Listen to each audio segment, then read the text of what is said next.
গল্প বধূ কোন আলো লাগলো চোখে। দ্বিতীয় পরিচ্ছেদ, 22তম পর্ব।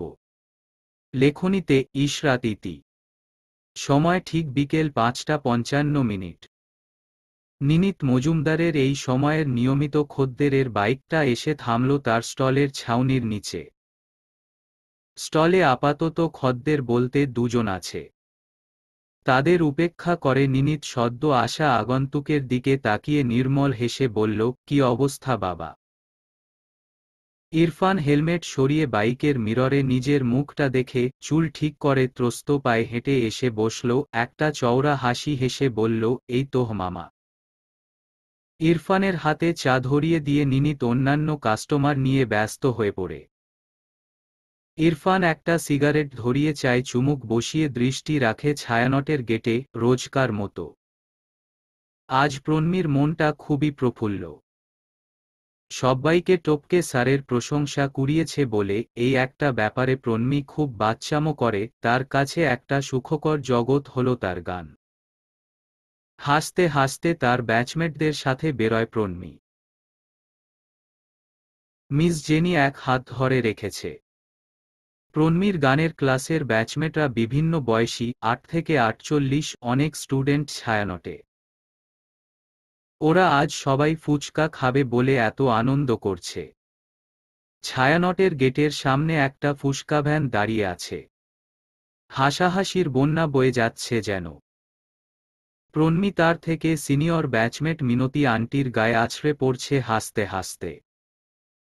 চাই চুমুক না দিয়ে একদৃষ্টে প্রণমীকে দেখছে ইরফান, এতটা দূর থেকে প্রণমীর মিহি কণ্ঠের খিলখিল হাসি তার কানে এসে বাজছে। ইরফান গম্ভীর মুখে তাকিয়ে আছে। না সিগারেট ফুঁকছে না খাচ্ছে চা।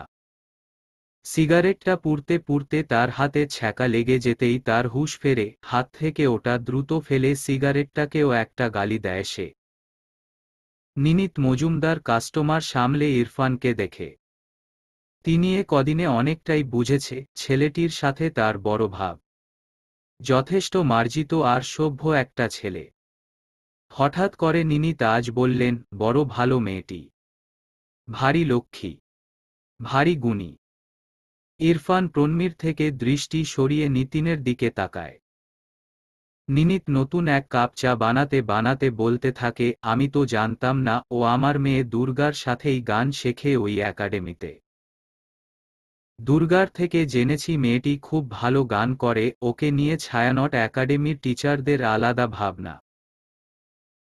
তবে জানো মেয়েটির কত কষ্ট, একে তো অন্ধ, তারপর কিছু মাস আগে নাকি একটা পাজি জানোয়ার বড়লোকের বেহাংরা বেয়াদব ছেলে ওকে তুলে নিয়ে গিয়েছিল, একরাত মেয়েটিকে আটকে রেখে নির্যাতন করে ছেড়ে দিয়েছে।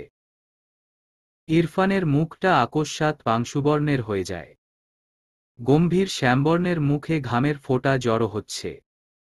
নিনিত বলতে থাকে, আর ওর পরিবারকে কেস তুলতেও বাধ্য করেছে ছেলের পরিবার। মেয়েটা 1 মাস কথাই বলতে পারেনি ঠিক মতো, তারপর এই একাডেমির সব টিচার আর ওর ব্যাচমেটরা মিলে ধীরে ধীরে ওকে স্বাভাবিক করেছে, হাসিয়েছে। এই সব কিছুই দুর্গার থেকে শুনলাম সেদিন। ইরফান নিতিনের কথা চুপচাপ শুনে তাকায় প্রণমীর দিকে। সাদা রঙের কুর্তি পাজামা পরনে আজ, একটার পর একটা ফুচকা মুখে পুরছে, খাচ্ছে, আর চেঁচিয়ে বলছে, মামা আরো ঝাল দিন। আরো ঝাল। ইরফান দেখতে থাকে তরুণীরা চঞ্চলতা। মিস জেনির ধমক শুনছে না, বাচ্চাদের মতো বায়না করে বলছে, আরো খাবো আমি। ওই আদুরে মুখ, আদুরে আচরণ, প্রণমী আজ ভিন্নরূপে ইরফানের চোখে। ইরফান খেই হারিয়ে ফেলল নিজের, হঠাৎ কল্পনায় দেখল প্রণমীকে সে বারণ করছে, প্রণমী তার কাছে আহ্লাদ করছে, আরো খাবো আমি। আচমকা অস্থির হয়ে ওঠে ইরফানের মন, নিজের কল্পনা দেখে নিজেই অবাক। এসব কি ছাতা ভাবছে সে? তার মাথাটা পুরোপুরি। দৃষ্টি তীক্ষ্ণ করে ইরফান মন দেয় প্রণমীর কর্মকাণ্ডে। গোপাগপ গিলেই যাচ্ছে ফুচকা। আচমকা নিতিনের কণ্ঠস্বরে তার দিকে তাকায় আবারও, নিনিত কণ্ঠে ভীষণ আফসোস মেখে বলতে থাকে, এত বড় সর্বনাশের কোনো মানে হয় বলো? অমানুষে ভরে গিয়েছে দেশটা বাবা বুঝলে। এখন কি হবে মেয়েটার? একে তো অন্ধ, তার ওপর এত বড় কেলেঙ্কারি। কেউ গ্রহণ করবে এই মেয়েকে? কেউ না। এইসব অমানুষদের ফাঁসিতে ঝোলানো উচিত। ইরফান এখনো নিরুত্তর। নিনি তারও কিছুক্ষণ আপনমনে বকবক করে চুপ হয়ে যায়। প্রণমীরা চলে যায় ছায়ানটের সামনে থেকে। চায়ের বিল মিটিয়ে দিয়ে ইরফানও উঠে দাঁড়ায় ধীরে ধীরে। সময় বিকাল 5:38। ছায়ানটের প্রতিষ্ঠাতা ওরফে প্রধান ওস্তাদ নিখিলেশ বড়ুয়া নিজের রিক্লাইনার চেয়ারে হেলান দিয়ে ঝিমুচ্ছিলেন। রোজ সকাল বিকাল দুটো ব্যাচ তিনি তালিম দেন। বাকি ব্যাচগুলো তার মেয়ে সামলায়। এই একাডেমিতে মোট 5টা ব্যাচ গান শিখে যায়। দিনের শেষ ব্যাচ হচ্ছে প্রণমীদের ব্যাচ। এখন নিখিলেশ বড়ুয়ার একটু বিশ্রামের সময়, তারপর একাডেমিতে তালা লাগিয়ে সে বাড়ি যাবে। ভারী স্বাস্থ্যের 68 বছর বয়সী নিখিলেশ বড়ুয়া ইদানিং বেশ ক্লান্ত থাকেন। দরজায় নক করে ক্লাসে ঢোকে তার বড় মেয়ে সন্দীপ্তা। নিখিলেশ বড়ুয়া চোখ বুজেই বলে, একটু চা দিয়ে যা তো মা, খেয়ে বেরোই। একজন তোমার সাথে দেখা করতে এসেছে বাবা। মেয়ের কথায় নিখিলেশ বড়ুয়া চোখ মেলে তাকায়। দৃষ্টি দেয় দরজার দিকে। দরজার কাছে দাঁড়িয়ে আছে ইরফান মির্জা। নিখিলেশ বড়ুয়াকে সবিনয়ে সালাম দিয়ে ক্লাসরুমে ঢুকল। নিখিলেশ বড়ুয়া সালামের জবাব দিয়ে অবাক হয়ে তাকিয়ে রয় ইরফানের দিকে। ইরফানের ঠোঁট ছেয়ে আছে আন্তরিক হাসিতে। ভদ্র মতন দাঁড়িয়ে নিচুস্বরে বলল, কেমন আছেন ওস্তাদজি? বিস্ময় কাটে না নিখিলেশের। অস্ফুটে বলে, বসো। ইরফান নিখিলেশের সামনের একটি চেয়ার টেনে বসে আবারও বলে, চিনতে পারেননি আমাকে? নিখিলেশ চিনতে পেরেছে বইকি। খুব ভালো করেই চিনতে পেরেছে। চেহারার ছাটকাট যতই সুপুরুষের হোক না কেন, গোটা মুখে রয়ে গিয়েছে সেই ষষ্ঠ শ্রেণীর বালকের ছাট। নিখিলেশ বড়ুয়া কিছু সময় দেখে ফিরে যায় অতীতে।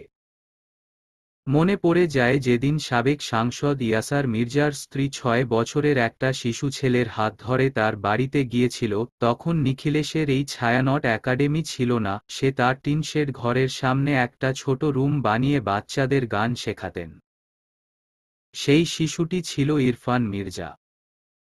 তার কাছে একটানা ক্লাস 6 পর্যন্ত গানের তালিম নিয়েছে। গাইতো ছেলেটা বড্ড ভালো, তবে আচরণ ছিল অতি চঞ্চল, দুষ্টু ছিল ভীষণ, আর ছিল রগচটা। তার একাডেমির এক স্টুডেন্ট একদিন ইরফানের এক বোনের ভারী স্বাস্থ্য নিয়ে মজা করেছিল। সেই ঘটনার সূত্র ধরে একাডেমির দুটো ছেলেকে মেরে বাড়িতে গিয়েছিল। অনেক ঝামেলা করে গান শেখা বাদ দিয়েছিল। নিখিলেশ বড়ুয়া শত চেষ্টা করেও আর গান শেখাতে আনতে পারেনি। দিন দিন প্রচণ্ড জেদি হয়ে গিয়েছিল ছেলেটা। আজ এতগুলো বছর পরে এই ছেলেকে চিনতে নিখিলেশের মোটেও অসুবিধা হয়নি। ইরফান আবারও হেসে বলল, চিনতে পারেননি আমাকে? মাথা ঝাঁকায় নিখিলেশ, মুখে বলল, চিনতে পেরেছি। তোমাকে না চেনা কোনো ব্যাপার না। তোমার বড় ভাই আর তুমি হুবহু তোমাদের দাদা ইমতিয়াজ মির্জার ইয়াং বয়সের চেহারার আদল পেয়েছ। কেমন আছো তুমি? বাড়ির সবাই কেমন আছে? ভালো আছে। কি অবস্থা বলো? হঠাৎ এখানে? বেশ অবাক হলাম।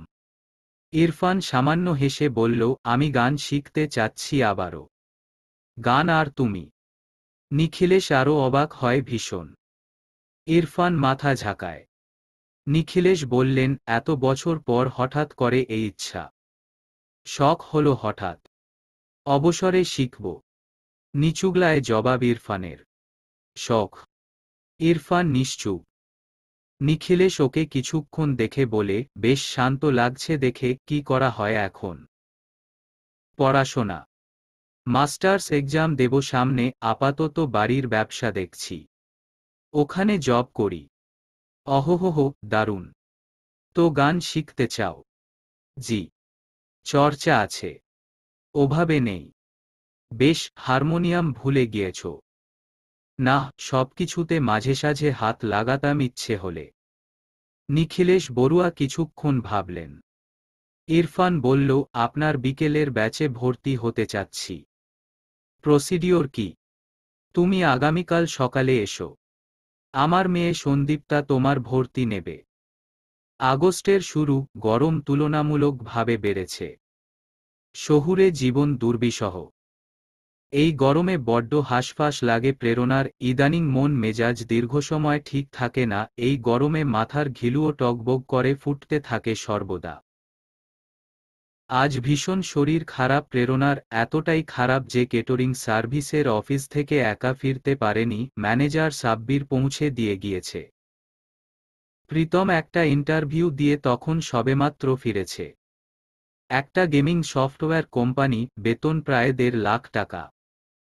যদিও ফ্রিল্যান্সিং করে যথেষ্ট উপার্জন করে প্রীতম, তবুও শ্বশুরের কাছে চাকুরিবিহীন, সে তো বেকার। নিজের বেকারত্বের ট্যাগটা মুছতেই চাকুরির জেদ ঢুকেছিল মনে। আজকের ইন্টারভিউ ভালো হয়েছে, প্রীতম আশাবাদী। আপুর এই হাল দেখে আঁতকে ওঠে প্রীতম। ডক্টরের কাছে নিয়ে গেলে ডক্টর কিছু টেস্ট দিয়েছে। হিমোগ্লোবিন কম। বাড়িতে এনে ভীষণ রাগারাগি করেছে বোনকে প্রীতম। খাওয়া দাওয়া নিয়ে বড্ড উদাসীন প্রেরণা। তাই বিকেলে দেশের বাড়ি থেকে মুবিনা এসেও একই কাজ করলেন। ভীষণ বকলেন প্রেরণাকে। তার চেঁচামেচি গিয়ে ঠেকল প্রেরণার বিয়েতে। কেন বিয়ে করছে না প্রেরণা, কেন জেদ ধরে আছে? এই যুবতী বয়সে আর কত একা থাকবে? দিন দিন নিজেকে নিয়ে ভাবছেই না প্রেরণা। প্রেরণা রুগ্ন কণ্ঠে বিরক্তি মিশিয়ে ফুপিকে বলল, থামবে তুমি? এসব কি শুরু করেছ? রুবিনা ঘর থেকে বেরিয়ে যায়, তবে থামলেন না। ওপাশে গিয়ে চিল্লিয়ে বলতে লাগলেন, ঠান্ডা মাথায় ভেবে দেখ প্রেরণা, এত জেদ নিয়ে থাকিস না। যাদের জন্য নিজের এমন ত্যাগ দিচ্ছিস, দিনশেষে কেউ তোর থাকবে না মা। এই যে প্রীতম, প্রণমী, শুদ্ধ, এরা সবসময় তোর থাকবে। থাকবে না, তখন আফসোস করবি। প্রীতম, প্রণমী, ইনায়া প্রীতমের ঘরে। তারা মুবিনার কথা চুপচাপ শুনছিল। মুবিনা গিয়ে ওদের তিনজনের সামনে বসে জ্ঞান দেওয়ার মতো করে বলতে লাগলেন, তোরা কি করিস? কেন ওকে বোঝাস না? ধীরে সুস্থে ঠান্ডা মাথায় বোঝাস। সাদাত, আমার ভাসুরের ছেলের কথা তো জানিসই। বউটা মরেছে আছো কত বছর হয়েছে। ওর একটাই মেয়ে, মেয়ে ডাক্তারিতে চান্স পেয়েছে এবছর। এখন সাদাত নিরিবিলি মানুষ, বয়স মাত্র 41। তোরা তো জানিস কত ভালো লোক সাদাত। মনে মনে প্রেরণাকে খুবই সম্মান করে, পছন্দ করে। শুদ্ধ ওই সাদাদের কাছে ভালো থাকবে। টাকা পয়সার কমতি আছে সাদাদের। তার ওপর উপজেলা চেয়ারম্যান। কোনো দিক থেকে ফেলনা নয়। আর প্রেরণা, এখনো মুখটা কত সুন্দর। ও কি বুড়ি হয়ে গিয়েছে? ওকে দেখে মনে হয় বাচ্চাও আছে। জীবনের গুরুত্বপূর্ণ বয়সটাই এখন, একজন সঙ্গী দরকার হবে রে। তোরা কি বুঝিস এসব? ইনায়া আমতা আমতা বলল, কিন্তু ফুপি, এটা তো আপুর লাইফ, আমরা ছোট হয়ে কি করে বোঝাবো? প্রণমী ভাবির সাথে তাল মিলিয়ে বলে, ঠিক তাই, আপু তো শুনলেই আমাকে চর মারবে। প্রীতম চোখমুখ কঠিন করে, ঠান্ডা মাথায় এতক্ষণ ফুপির কথাই শুনছিল। আকস্মাৎ বলে ওঠে, তোমাদের কারো কিছু বলতে হবে না আপুকে। বিষয়টা নিয়ে এবার আমি এগোব। এবার একটা বিহিত করতেই হবে। ভাইয়ের ওপর আর ক্ষেপল না প্রেরণা, শুধু শুনে যাচ্ছে ভাইয়ের কথা। প্রীতম অসহায়ের মতো মুখ করে বোনকে বোঝাতে থাকে, ফুপি তো কিছু ভুল বলেনি আপু। আমরা পারি তোমার খেয়াল রাখতে। ঘরের দরজা বন্ধ করে তুমি যখন নিশ্চুপ কাঁদো, আমরা বা শুদ্ধ, আমাদের এলাও করো তুমি তোমার কাছে। কিছু বুঝি না আমি। আমি ঘাসে মুখ দিয়ে চলি। প্রেরণা চুপচাপ ভাইকে দেখে খানিকটা সময়, প্রসঙ্গ পাল্টে বলে, আমি বুঝি বোঝা হয়ে যাব তোদের। বলেই হাসল ম্লান। প্রীতম রেগেমেগে বলল, একদম কথা ঘোরাবে না, তুমি আমার কথা শোনো। আচ্ছা সাদাত ভাইয়ের সাথে একবার কথা বলে তো দেখতে পারো। ইনায়া প্রণমী মুখ শুকনো করে প্রেরণার ঘরের বাইরে দাঁড়িয়ে ভাইবোনের কথাবার্তা শুনছে। এখন একটা বড় সুনামি বয়ে যাবে এখানে, সেটা নিশ্চিত। কিন্তু তাদের ধারণা মিথ্যে করে দিয়ে প্রেরণা চুপ থাকে, আসলে তার মাথা ব্যথা করছিল, তর্ক করতে ইচ্ছে করছিল না। প্রীতম আরও কিছুক্ষণ চেঁচামেচি করে, শেষটায় বলে, শুদ্ধকে আমরা সবাই মিলে দেখব। তোমাকে দেখা আদৌ আমাদের পক্ষে সম্ভব? একটা নিজের মানুষ তো লাগে আপু। নিশ্চুপ প্রেরণা ওর নির্লিপ্ততা দেখে চূড়ান্ত বিরক্ত হয়ে প্রীতম হন্তদন্ত হয়ে বেরিয়ে যায় ঘরে থেকে, নিজের ঘরে গিয়ে বিছানায় বসে থাকে, চোখ মুখ কঠিন করে। ইনু যায় স্বামীর কাছে, প্রীতমের গলার টাই খুলতে খুলতে বলল, আচ্ছা এখন বাদ দাও। ধীরে সুস্থে বুঝিও আপুকে। এত জোর করছো কেন? কারণ আমি আপুকে সুখী দেখতে চাই, এই লাইফটা আপু ডিজার্ভ করে না ইনু। একদমই করে না। কথাগুলো চেঁচিয়ে বলছে প্রীতম, নিজের ঘরে বসে প্রেরণা সেসব কথা শুনতে থাকে মাথা নিচু করে। বিকাল 5:10। আজ নিখিলেশ বড়ুয়া এখন অবধি চুপচাপ বসে আছেন। ঝিরিঝিরি বৃষ্টি দেখে আজ স্টুডেন্টও খুব কম। প্রণমী এবং আরও 3জন মেয়ে, একজন মহিলা এবং 2জন ছেলে রয়েছে। নিখিলেশ বড়ুয়াকে দেরি করতে দেখে প্রণমী বলল, আজ তালিম দিবেন না স্যার? ঘড়ি দেখলেন নিখিলেশ, বললেন, আজ তোমাদের সাথে আরেকজন স্টুডেন্ট যুক্ত হবে এখানে। অবাক হয়ে সবাই অপেক্ষা করতে থাকল নতুন স্টুডেন্টের। আজ ইরফানের প্রথম দিন। ছায়া 9:04 অফিস শেষ করে 10 মিনিটে পৌঁছেছে সে, বাইকের গতি বাড়িয়ে। ছন্নছাড়া, উগ্র, চঞ্চল প্রকৃতির ছেলেটা তার স্বভাব মতো একটা বেপরোয়া কাজ করে ফেলেছে, যার পরিণতি বহু রকমের হতে পারে সে জানে, তবে তার মনের মাঝে যে কৌতূহল, যে অস্থিরতা সৃষ্টি হয়েছে, সে ছিল নিরুপায়। শুরু করেছে তার খামখেয়ালি জীবনের আরেকটা খামখেয়ালি অধ্যায়। ফলাফল যাই হোক, পিছু হটার পাত্র নয় সে। ইরফানকে দেখতে পেয়েই নিখিলেশ বড়ুয়া সবার সাথে পরিচয় করিয়ে দিতে লাগলেন ইরফানকে। ইরফানের শান্ত চোখ দুটো তখন খুঁজছিল প্রণমীকে, প্রণমী তখনও টের পায়নি ইরফান মির্জার কথা। ক্লাসরুমের একেবারে পেছনের সারিতে বসেছিল সে। তবে মিস জেনি তোরাক করে লাফিয়ে উঠে দাঁড়ায়। পা জোড়ায় কাঁপন ধরেছে মিস জেনির। নিখিলেশ বড়ুয়া সবাইকে উদ্দেশ্য করে বললেন, এ আমার বহু পুরনো স্টুডেন্ট ইরফান। এখন থেকে তোমাদের সাথে শিখবে। তোমরা তাকে স্বাগত জানাও। প্রণমী শুরুতে খেয়াল করেনি, যখন নামটা ভালো করে শুনল তৎক্ষণাৎ চমকে উঠল মেয়েটা, মুখটা শুকিয়ে একটুখানি হয়ে গেল, কম্পিত স্বরে আওড়ায়, কে? মিস জেনি নির্বাক। হুঁশ ফিরলে কিছু বলতে যাবেন, ঠিক তখনই শান্ত গম্ভীর স্বরে ইরফান সবাইকে উদ্দেশ্য করে বলে, আমি ইরফান মির্জা। Hello everyone. হাত দুটো মুষ্টিবদ্ধ করে বার কয়েক ঢোক গিলে নেয়, লম্বা লম্বা শ্বাস ফেলে প্রণমী। পেছনে থেকে মিস জেনি ফিসফিসিয়ে বললেন, মামনি আসলেই ইরফান মির্জা। ইরফানের দৃষ্টি শীতল, প্রণমীর মুখভঙ্গি আচানক কোমল থেকে কঠিন রূপ ধারণ করে ফেলল। বিরক্তিতে মুখটা তেতো হয় মেয়েটার, কপালটা দপদপ করে ওঠে। লোকটার নির্লজ্জতা আকাশছোঁয়া, তা প্রণমী টের পেয়েছে সেদিন যখন মুখে গরম চা ছুঁড়ে মারার পরেও প্রণমীদের বাড়িতে গিয়েছে তখন। তবে এই লোকটার মাঝে কি একটু ভয় ডরও নেই? প্রণমী আশ্চর্য হয়, নেই বোধ হয়। রাগে বাকরুদ্ধ প্রণমী। এত বড় সাহস! একটুও ভয় নেই লোকটার? এতটা বেপরোয়া আর উদ্ধত? ওদিকে ইরফান মির্জা সবাইকে তার পরিচয় দিয়ে, সবার সাথে কুশলাদি বিনিময় করার পরে ধীরে ধীরে প্রণমীর সামনে আসে। সেই স্বল্প পরিচিত পারফিউমের ঘ্রাণ নাকে যায় প্রণমীর। প্রণমীর নাক আর মস্তিষ্ক খুব সাংঘাতিক, সে একবার একটা ঘ্রাণ পেলে সেটা বহুকাল মনে রাখতে পারে। এই ঘ্রাণটা প্রথম পেয়েছিল সে কিডন্যাপ হবার সময়ে। তারপর অনেকবার পেয়েছে, যখন যখন ইরফান মির্জা তার সামনে এসেছে। মিস জেনি হতবুদ্ধি হয়ে গিয়েছে পুরো, প্রণমী ততটাই কঠিন। ইরফান এসে ঠিক ওর সামনে রাখা হারমোনিয়ামের সামনে দাঁড়াতেই কর্কশ স্বরে প্রণমী বলে ওঠে, কে?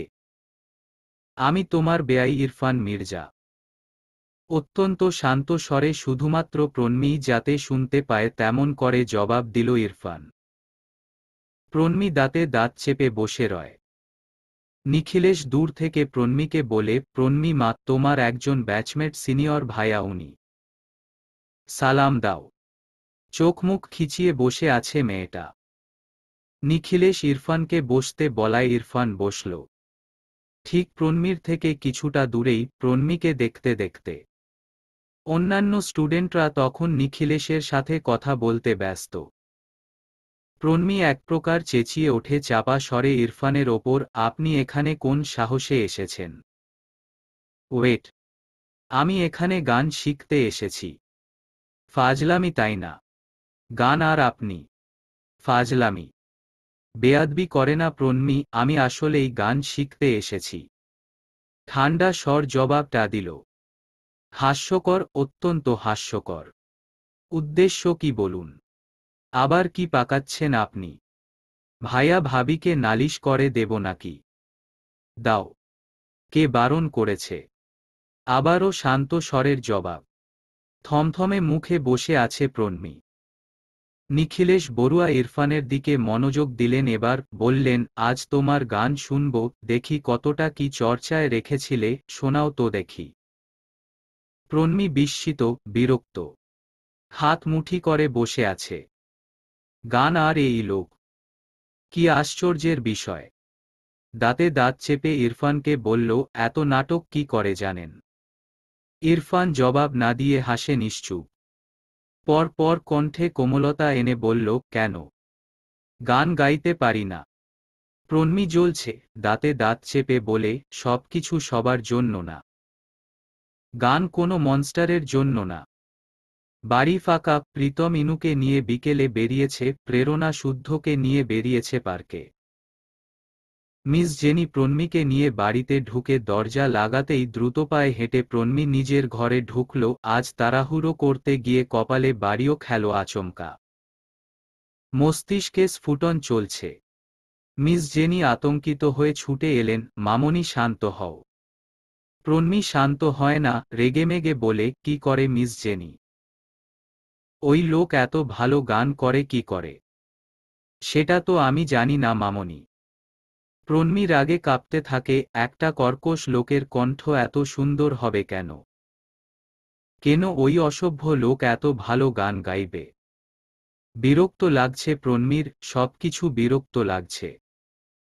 আজ একাডেমিতে ইরফান মির্জা গান গেয়েছে, প্রন্মি শুনবে না করেও নিজেকে আটকাতে পারেনি শেষটায়, শুনেছে খুব মনোযোগ দিয়ে।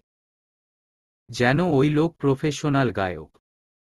মিস জেনি প্রন্মির পাশে বসে বললেন, আচরণ খুব নম্র ছেলেটার, তবুও প্রেরণাকে অন্তত জানাই মামনি। না। কাউকে জানাবেন না মিস জেনি। ওই লোকের সাথে সব ঝামেলা আমার, আমি বুঝে নেব। না আপু ঢুকবে, না ভাইয়া, না ভাবি ঢুকবে। কত্ত বড় সাহস আমাকে চ্যালেঞ্জ ছুড়ে দেয়। আমাকে। হাঁপাচ্ছে প্রন্মি, জেদ ঢুকেছে মাথায়। দিনকে দিন নিজেকে চূড়ান্ত সাহসী লাগছে, চূড়ান্ত। একটা নির্দিষ্ট গতিতে বাইক ছুটছে ইরফানের। হেলমেটের নিচে একজোড়া বাদামি চোখে অদ্ভুত শান্তভাব। চোখের সামনে ভেসে ওঠে একটা দৃশ্যপট। ছুটির সময় আবারও যখন মুখোমুখি হয়েছিল প্রন্মির, তখন প্রন্মি আবারও বলেছিল, আমি কিন্তু ভাইয়া ভাবিকে নালিশ করে দিব। কি বলে করবে? আমি তোমাকে বিরক্ত করেছি? বলো বিরক্ত করেছি? বিরক্ত করেনি ইরফান প্রন্মিকে। আসলেই তো, কি নালিশ করবে সে? একাডেমি প্রন্মির নয়, না ওই লোকের প্রন্মির সাথে লেনা দেনা আছে। ইরফান সামান্য হেসে বলে, তুমি তো আমাকে ভয় পাও না। তবে আমি তোমার আশেপাশে থাকলেই কি আর না থাকলেই কি? একটা কথা বলো, তুমি কি ভাবো আমি তোমার পিছু পড়েছি? ও কাম অন। আচ্ছা যদি তাই হয়, তবে তুমি কি এটা ভাবছো আমি তোমাকে ইমপ্রেস করে ফেলব? সেজন্য এত অস্বস্তি হচ্ছে? রাগে অন্ধ হয়ে গিয়েছিল প্রন্মি, বলেছে, কখনোই না। আপনি আমার আশেপাশে থাকলে আমার কিচ্ছু না। কিচ্ছু না। আমার কিচ্ছু এসে যায় না। আপনি একটা ক্রিমিনাল যাকে আমি ভয় পাই না। আপনি এখানে এসে প্রতিদিন নৃত্য করুন গিয়ে, এতে প্রণমীর কিচ্ছু যায় আসে না। একটু থেমে আবারও বলেছিল, ও বুঝতে পেরেছি আপনার উদ্দেশ্য। ইরফান অবাক হয়ে বলেছে, বুঝতে পেরেছ? কি উদ্দেশ্য? আপনি আসলে আমার পেছনেই পড়েছেন। তবে আমার শান্তি হারাম করতে, তাই না ইরফান মির্জা? আপনি আসলে আমার কাছ থেকে এখন এই গানের জগৎটা কাটতে চাচ্ছেন, ভাবছেন আমাকে বিরক্ত করে এখান থেকে ভাগাবেন আপনি। ভেবেছেন আপনাকে দেখে আমি বিরক্ত হয়ে একসময় একাডেমি ছাড়ব, লেজ গুটিয়ে পালাবো আমি। ওসব কিছু হবে না, কখনো হবে না। আপনার উদ্দেশ্য কখনো সফল হবে না ইরফান মির্জা। আমি এই একাডেমিতেই থাকব। তীব্র জেদে শরীর কাঁপিয়ে চেঁচিয়েছিল প্রণমী। ইরফানের কল্পনায় বারবার সেই দৃশ্য ভাসছে, ঠোঁটে তার একপেশে হাসি, কানের কাছে বাজছে, আপনি আসলে আমার কাছ থেকে এখন এই গানের জগৎটা কাটতে চাচ্ছেন, ভাবছেন আমাকে বিরক্ত করে এখান থেকে ভাগাবেন আপনি। ভীষণ জেদি এই প্রীতমের আদরের বোনটা, কিন্তু বড্ড সরল। একটা লম্বা শ্বাস ফেলে ইরফান বাইকের স্পিড বাড়িয়ে দেয়, নিশ্চুপ হেসে অস্ফুটে আওড়ায়, বোকা বিরক্তবতী। শান্তিনীরের বাইরের বাতি জ্বলছে না, ইহান গাড়ি থেকে নেমে ক্লান্ত পায়ে হেঁটে গিয়ে কলিং বেল টিপে দাঁড়িয়ে থাকে। দরজা খোলে পরি। আজ এত তাড়াতাড়ি ইহানকে দেখতে পেয়ে পরি অবাক, খুশি দুটোই হয়। বাড়িতে ঢুকে ইহান জানতে চাইল ইরফান ফিরেছে কিনা। প্রফুল্ল চিত্তে পরি জানালো সন্ধ্যার আগেই ফিরে ল্যাপটপ নিয়ে বসে অফিসের কাজ করেছে একটানা, তারপর খেয়ে ইতিমধ্যে শুয়েও পড়েছে। রাত তখন সবে ৯টা, সামিনেরা ৩ ভাই দোতলায় ছিল, গিন্নিরা নিচতলায়। ইহানের জন্য সবাই অপেক্ষা করছে। ফ্রেশ হয়ে নিচে নেমে ইহান মাচাচিদের সাথে খেতে বসল রাতের খাবারটা। চুপচাপ খাচ্ছিল ইহান। পরি হঠাৎ করে নিজের যাদের বলে ওঠে, আজ ইনু আর জামাই এসেছিল আমার চেম্বারে, বিকেলে। প্রেরণার প্রসঙ্গ উঠতেই জানতে পারলাম জামাই প্রেরণার বিয়ে দেবে এবার। জামাইয়ের ফুপু মুবিনা বেয়ান, তিনিই তোড়জোড় করছেন, বিয়েটা বোধহয় হয়েই যাবে। সাবলীল আলাপ। ইহান খাওয়া থামিয়ে কয়েক সেকেন্ডের জন্য চুপ হয়ে যায়। আলো পরীর কথার পিঠে বলে, যাই হোক, মেয়েটা সুখী হোক। ঋতু বলে ওঠে, পাত্রকে? বেয়ানের ভাসুরের ছেলে, বিপত্নিক। আচ্ছা, তোমাদের এসব অহেতুক আলাপ না পারলে হয় না ছোটমা? টিপিক্যাল আন্টিদের মতো, এগুলো কি? ইহানের আচমকা ধমকে পরি চোখ বড় বড় করে তাকায়। ইহান বলে, ইনু তোমাকে বলল, আর তুমিও তোমার যাদের সাথে আলোচনা শুরু করলে? আশ্চর্য।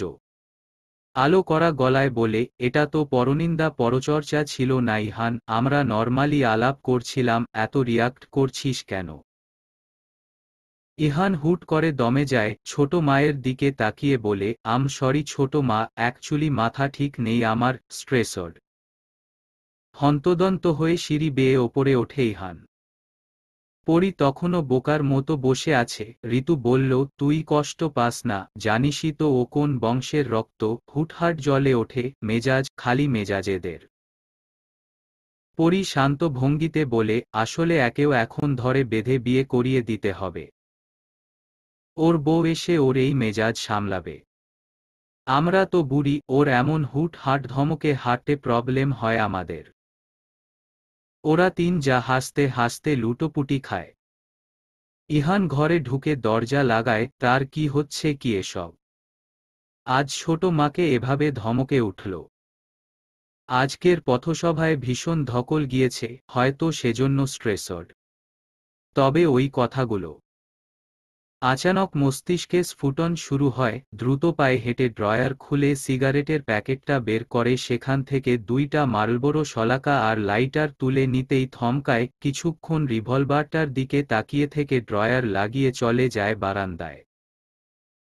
একসাথে 2টো সিগারেট শেষ করে দাঁড়িয়ে দাঁড়িয়ে রেলিংয়ে বলিষ্ঠ হাত ঠেকিয়ে রেখে পর কিছুক্ষণ ভাবে, অতঃপর গিয়ে হাতে ফোনটা তুলে কল লাগায় ইনুর ফোনে। ইনু রিসিভ করতেই ইহান বলল, কি করছিস? স্কিন কেয়ার দাদান। কি হয়েছে? ছোটমার চেম্বারে এসেছিলি বিকেলে। হু, কার বিয়ে? খুবই শান্ত স্বরে জানতে চাইল ইহান। ইনু থমকায় হঠাৎ এই প্রশ্নে, তারপর বলল, মাম্মা বলে দিয়েছে। এই মাম্মাটাও না, কিচ্ছু পেটে থাকে না আমার মতো। আরে দাদান বিয়ে নয়, বিয়ে দিতে চাচ্ছি আমরা আপুর। প্রীতম কোমর বেঁধে নেমেছে, পাত্র মুবিনা ফুপির ভাসুরের ছেলে, উনিও পলিটিশিয়ান, বিজনেস আছে। একটু বুড়ো যদিও, তবে দেখতে বেশ। ইহান চুপচাপ শুনল, তারপর বলল, তোর ননদ রাজি? ঠিক জানি না দাদান, আমার তো মনে হচ্ছে আপু রাজি। কারণ আপু হ্যাঁ বলেনি, তবে নাও বলেনি, আর মৌনতা সম্মতির লক্ষণ। প্রীতম যেভাবে ধরছে রাজি হয়ে যেতেই পারে। আচ্ছা রাখছি। হুট করে কলটা কাটল ইহান। রেলিং ধরে অন্ধকারের দিকে দৃষ্টি দিয়ে দীর্ঘক্ষণ তাকিয়ে থাকল অযথা, অতঃপর দ্রুত পায়ে ঘরে ঢুকে বিছানায় বসে আরও একটা সিগারেট শেষ করল। তারপর আবারও ফোনটা তুলে মুইনকে কল করে হুট করে, সময় না দেখেই। মুইন তখন সারাদিনের ক্লান্ত শরীর নিয়ে বউয়ের সেবা নিতে ব্যস্ত। ইসি চুলে হাত বুলিয়ে দিচ্ছিল, পরম আবেশে চোখ দুটো বুঝেছিল মুইন। আচানক ইহানের কল পেয়ে কিছুটা মজার ছলে ইসিকে বলে, আমার শ্বশুর শাশুড়িদের সমস্যা কি? এই লোককে কেন বিয়ে করিয়ে দিচ্ছে না? ভাই সারাদিন পরে একটু বউটাকে কাছে পাই। কুছ তো রহম কর ইহান তাজওয়ার মির্জা। ইসি বিছানায় শুয়ে শুয়ে মুখে হাত চেপে হাসছে। মুইন ফোন নিয়ে চলে যায় বারান্দায়, রিসিভ করে বলে, বলো। কোনো বাড়তি কথা খরচ না করে ইহান বলল, আমি যাকে পছন্দ করি তাকে আমি আসলেই পছন্দ করি মুইন। এবং এটা ইনফ্যাচুয়েশন নয়, এটা খুব সাংঘাতিক কিছু। মুইন তবদা মেরে দাঁড়িয়ে আছে। রাত বিরেতে বোন আর বোনজামাইয়ের রোমান্সে ব্যাঘাত ঘটিয়ে তার সাংঘাতিক অনুভূতির আলাপ করতে এসেছে। গলা খাকারি দিয়ে মুইন বলল, তারপর? আমি বিয়ে করতে চাই তাকে। হ্যাঁ তো প্রস্তাব দাও। আমাকে ডিটেইলস বলো। শ্বশুর শাশুড়িদের রাজি করানোর দায়িত্ব আমার। কিন্তু ওনার বিয়ে ঠিক হচ্ছে সম্ভবত, এমতাবস্থায় ঠিক কোন পদক্ষেপ নিলে ঠিক হবে আমি বুঝতে পারছি না। আমার কোনো আচরণে যেন উনি আমাকে অভদ্র না মনে করেন। আমি কিভাবে ওনাকে অ্যাপ্রোচ করব? হতাশ মুইন চূড়ান্ত হতাশা নিয়ে বলল, সাজেশন চাইছো? তুমি তো তাও একটা প্রেম করেছিলে, আমি তো একেবারে জিরো। কথা ছিল যাকে পাবো তাকে ভালোবাসবো, বেসেছি। ইহান নিশ্চুপ। মুইন বলে, রিল্যাক্স। তোমার নার্ভাসনেস দেখে বুঝতে পারছি তুমি কতটা সিরিয়াস। মেয়েটি আসলেই লাকি। এখন শোনো, বিয়ে ঠিক হচ্ছে বললে, হয়নি। যাও গিয়ে মনের কথা বলো। তারপর দিলওয়ালে তুমহারে দুলহানিয়া লেয়াও। এটাও বলে দিতে হয়। যাও।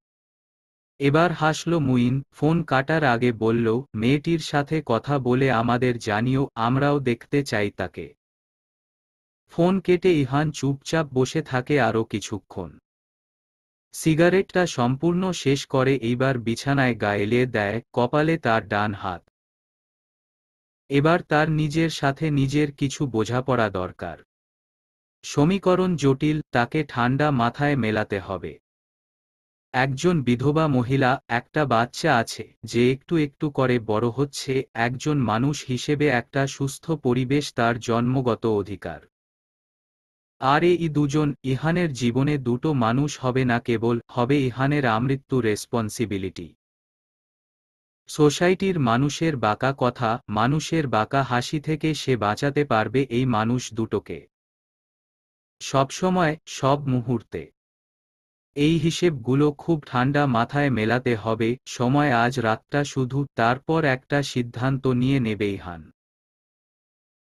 এমনটা যদি হয়, তবে খুব কম সম্ভাবনাই আছে বর্তমানে এই সোসাইটি প্রেরণাকে নিয়ে হাসাহাসি করবে না। প্রতি পদে পদে তারা বোঝাতে আসবে এটা খুবই বেমানান জুটি হয়েছে। প্রেরণাকে নিচু দেখাতে আসবে, হাসি মজা করে প্রেরণাকে ইহানের পাশে অযোগ্য প্রমাণ করতে আসবে।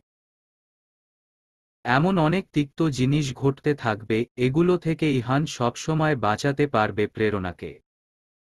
খুব সাবধানে তাকে ভাবতে হবে। ইহান সে রাতে ঘুমায়নি। বলতে গেলে সারা রাত কেটেছে তার সিগারেটের ধোঁয়া ওড়াতে ওড়াতে আর সমীকরণ মেলাতে মেলাতে। খুব সকালে ইহান ফোনটা হাতে নিল, তখন ইহান শান্ত, একেবারে দৃঢ় নিজের সিদ্ধান্তে। দ্রুত আঙ্গুল চালিয়ে প্রেরণাকে মেসেজ করল, আসসালামু আলাইকুম। ইহানের একটুও নার্ভাস লাগছে না এখন, তবে কেমন পাগল পাগল আর বেপরোয়া লাগছিল। ওপাশ থেকে খানিক সময় পরে প্রেরণা সালামের জবাব দিলে ইহান লিখে পাঠায়, প্রেরণা আপনার সাথে দেখা করতে চাই। কাইন্ডলি দেখা করুন। কিছু বলার আছে আমার। সকাল সকাল ইহান তাজওয়ারের মেসেজ পেয়ে খুব বেশি অবাক হয় প্রেরণা। তার অবশ্য কারণ আছে, কারণ ইহান তাজওয়ার মির্জার সাথে তার মেসেজে কখনো কথা হয়নি, প্রেরণাকে কখনোই নক করেনি সে। কিন্তু কারণটা কি হতে পারে? ইনুপ্রীতম, ইরফান মির্জা। কিন্তু বেশ কদিন ধরে তো সবটাই ঠিকঠাক, কোনো ঝুট ঝামেলা নেই কোথাও। তবে ভাবতে ভাবতে শাড়িটা পাল্টে নেয় প্রেরণা। সে এমনিতেও অফিস যাচ্ছিল, যাওয়ার আগে না হয় লোকটার সাথে দেখা করে যাবে। চুলে চিরুনি চালাতে গিয়ে হঠাৎ করে হাত থামে প্রেরণার। হুট করে মনে পড়ে যায় রেস্তোরাঁর কথা। তবে কি রেস্তোরাঁর ভাড়া নিয়ে ডিসকাশনে যেতে চাচ্ছে লোকটা? কিন্তু তার জন্য কফিশপে কেন দেখা করতে বলবেন? এটা তো অফিসিয়াল কথা। এমন নানা কথাই প্রেরণার মাথায় ঘুরপাক খেতে থাকে। পরক্ষণেই চুলে বিনুনি করতে করতে একটা শ্বাস ফেলে ভাবে হবে হয়তো পারিবারিক বিষয়ে কিংবা প্রীতমের চাকরি বাকরি নিয়ে জরুরি আলোচনা, গিয়েই না হয় দেখবে। বড় মায়ের দেয়া অফ হোয়াইট রঙের পাঞ্জাবিটা আটসাট হয়ে চওড়া কাঁধ, বলিষ্ঠ শরীর সুসজ্জিত করেছে। পাঞ্জাবির হাতা গুটিয়ে নিতে নিতে লম্বা কদমে যখন সিঁড়ি বেয়ে নামছিল তখন ইরফানের মুখোমুখি হয় সে। দাদানকে আজ অন্য বেশে দেখে দৃষ্টি তীক্ষ্ণ হয় ইরফানের। সে অফিস যাচ্ছিল, বলল, কোথায় যাচ্ছ? পার্টি অফিসে তো যাচ্ছ না। কাজ আছে। মেয়ে দেখতে যাচ্ছ? বড় মাকে নিয়ে যাও। ইহান থামল। ইরফান তার স্বভাব মতো ফাজলামি করে বলল, অ্যান্ড লিসেন, তোমার এই লুকটা অতি ডিসেন্ট। নতুন বর লাগছে, মেয়ে পটবে না। ইহান ঘুরে তাকায় ভাইয়ের দিকে, ওর কাঁধে একটা হাত রেখে জ্ঞান দেওয়ার মতো করে বলল, অ্যান্ড ইউ লিসেন, অমন কাউকে পটানোর ইচ্ছেও নেই যারা পুরুষের লুক দেখে পটে। তবুও ম্যাটার করে। Not at all. একটা ভদ্র বিচক্ষণ মেয়ে একটা পুরুষের চোখে ভরসা, সম্মান খুঁজে বেড়ায়, না তো লুক খোঁজে। অসভ্য ব্যাড বয় লুক। দাদানের কথায় ইরফান বলে, ইনসাল্ট করছো? না, তোকে ভদ্র হওয়ার অনুপ্রেরণা দিচ্ছি। বড় বাবা কি বলেন সবসময় মনে নেই? আজকাল খুব অনুপ্রেরণার কথাই ভাবো দেখছি দাদান। ইহান শান্ত চোখে দেখছে ইরফানকে। ইরফান হাসি চেপে রেখেছে বহু কষ্টে। বাইরে বেরিয়ে ইরফান দুষ্টুমি করে আবারও বলল, ওকে, আজ আমাকে লিফট দাও তুমি। সময় নেই আমার। বলেই গাড়িতে বসে গাড়ি স্টার্ট দিল। ইরফান বসল নিজের বাইকে। খুব ইচ্ছে করল দাদানের পিছু নিতে, তবে আজ ঘাটালো না, ভদ্র হয়ে গিয়েছে ইরফান মির্জা। ইহান গিয়ে বসল বুক করে রাখা টেবিলে। রেডিও কলোনি রোডের বাগানবাড়ি ক্যাফেটা এই শহরের সবথেকে নিরিবিলি ক্যাফে। ইহান বেছে বেছে এমন একটা ক্যাফেতেই টেবিল বুক করেছে। সবচেয়ে বড় কথা, তাকে আর প্রেরণাকে মানুষ একসাথে দেখে অহেতুক কথা বানিয়ে ছাড়বে, তাই এই মানসম্মত নিরিবিলি ক্যাফেটা বেছেছিল ইহান। গিয়ে বসতেই দুজন ওয়েটার এসে সালাম দিল, তাদেরকে অপেক্ষা করতে বলে ইহান পথ চেয়ে রইল প্রেরণার। কাকতালীয়ভাবে আজ প্রেরণার গায়ের শাড়ির রংটাও অফ হোয়াইট, পাটা বেগুনি। ক্যাফের দরজা ঠেলে যখন ভেতরে ঢুকল, ইহান আকস্মাৎ মাথা তুলে তাকাতেই থমকাল। লম্বা একটা বেনি ডান কাঁধে রেখেছে, চলনে দৃঢ়তা, তবে দৃষ্টি নত। উচ্চতায় ছোটখাটো ছিমছাম গোছের গাঢ় নীল চোখের ভদ্রমহিলা কিছুক্ষণের জন্য সফল হয়েছে ইহানের দৃষ্টি আটকাতে।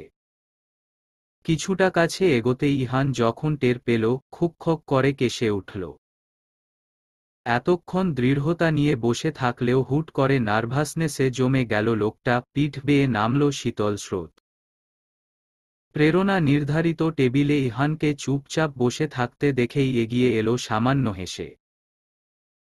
তার ভাব ভঙ্গিতে বড্ড তাড়াহুড়ো ভাব, একটা চেয়ার টেনে বসে সরাসরি তাকায় ইহানের চোখে। ইহান নামিয়ে নিল চোখ অস্থিরতায়। তারপর ওয়েটারকে ডেকে দুটো কোল্ড কফি অর্ডার করে প্রেরণার দিকে তাকাতেই প্রেরণা বলল, কিছু হয়েছে? প্রীতম ইনুর ব্যাপারে কিছু হয়েছে? ইসমাম আঙ্কেল তো ধীরে ধীরে মেনে নিচ্ছেন, তবে। ইহান চুপচাপ দুপাশে মাথা নাড়ে। প্রেরণা অস্ফুটে বলে, তবে বলছি রেস্তোরাঁর ব্যাপারে ভাড়া বাড়িয়ে দিতে হবে। অহেতুক কথাবার্তা শুনে ইহান জবাব কি দেবে বুঝে উঠতে পারছে না, ওদিকে কথাগুলো কিভাবে শুরু করবে তাও বুঝতে পারছে না। প্রেরণা ব্যাপারটা লক্ষ্য করে। নার্ভাসনেস এই লোকটার সাথে যায় না, তবে কি সিরিয়াস কোনো পারিবারিক ইস্যু? প্রেরণাই কণ্ঠে কোমলতা এনে ইহানকে আশ্বস্ত করে বলে, বলুন কি হয়েছে? কোনো ব্যাড নিউজ? সরি বাট আপনার মুখ দেখে তেমনটাই মনে হচ্ছে। নড়েচড়ে বসল ইহান। নিজের মুখটাকে খুব আয়নায় দেখতে ইচ্ছে হলো তার। তার মুখ দেখে আসলেই মনে হচ্ছে ইহানের প্রেরণাকে কোনো ব্যাড নিউজ দেওয়ার আছে। প্রেরণা উৎসুক হয়ে তাকিয়ে আছে। ইহান এবার গলা খাকারি দেয়, বলল, অ্যাকচুয়ালি এটা পার্সোনাল হয়ে যায়, বাট প্লিজ ডোন্ট মাইন্ড, আপনার বিয়ে ঠিক হতে চলেছে। স্তব্ধ প্রেরণা, চোখ মুখ কঠিন হয়ে যায় মুহূর্তেই। ইনুর ওপর আচানক রাগ ওঠে, নিশ্চয়ই কথাটা ও প্রচার করেছে। ইহান প্রেরণার অস্বস্তি দেখে নড়েচড়ে উঠে বলে, মাইন্ড পরে করবেন। I need answer, simple and straight. না। প্রীতম পাগলামি করছে। বিয়ে ঠিক হয়নি। খুবই শান্ত স্বরে জবাব প্রেরণার। পরপর বলে, এখন বলুন এখানে আমরা কিসের মিটিংয়ে এসেছি যেটার সাথে আপনার এই প্রশ্নটা রিলেটেড? I need explanation. ভদ্রমহিলা কিঞ্চিত চটেছেন, ইহান যা বুঝল। চটে যাওয়াটাই স্বাভাবিক, তবে ইহান আজকে পিছু হটবে না। সে নিশ্চুপ দম নিয়ে সরাসরি প্রেরণার মুখের দিকে তাকায়, কোনোরকম সংকোচ কিংবা জোরতা ছাড়াই বলে, এখন আমি আপনাকে একটা অতি গুরুত্বপূর্ণ কথা বলতে চলেছি। আশা রাখছি আপনি আমাকে ভুল বুঝবেন না, কিংবা আমাকে। বলুন, আমি হুটহাট কাউকে ভুল বুঝি না। ভেবে চিনতে ভুল বুঝি। শান্ত স্বরে আওড়ায় প্রেরণা। ৩১-এর সুপুরুষ বারবার হোঁচট খাচ্ছে মহিলার সামনে, কিন্তু তাকে আজ একটা বিহিত করতেই হবে। সে চিত্ত কঠোর করে ২ মিনিট চুপ করে বলে ওঠে, আমার কথাগুলো যেভাবেই গ্রহণ করুন না কেন, আমি এটাও চাই আপনি একটা সুন্দর জবাব দেবেন। সুন্দর কথার সুন্দর জবাব দিই আমি। আবারও শান্ত জবাব প্রেরণার। ইহান আরও একবার গলা খাকারি দেয়, এবার আর কালক্ষেপণ না করে চিত্ত দৃঢ় করে রাশভারী গলায় বলে ওঠে, আমি আপনাকে বিয়ে করতে চাচ্ছি প্রেরণা। প্রেরণা এই ধরনের কথার জন্য আদতেই প্রস্তুত ছিল না, সে শুরুতে বুঝতে না পেরে ভাবলেশহীন মুখে তাকিয়ে থাকে।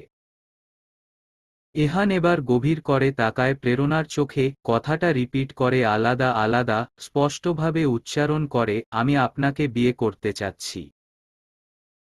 প্রেরণা শুনল, কয়েক মুহূর্ত অবিশ্বাস্য নজরে তাকিয়ে দেখল ইহানকে, পরপর অস্বস্তি আর বিস্ময় মিলেমিশে তাকে হতচকিত লাগল।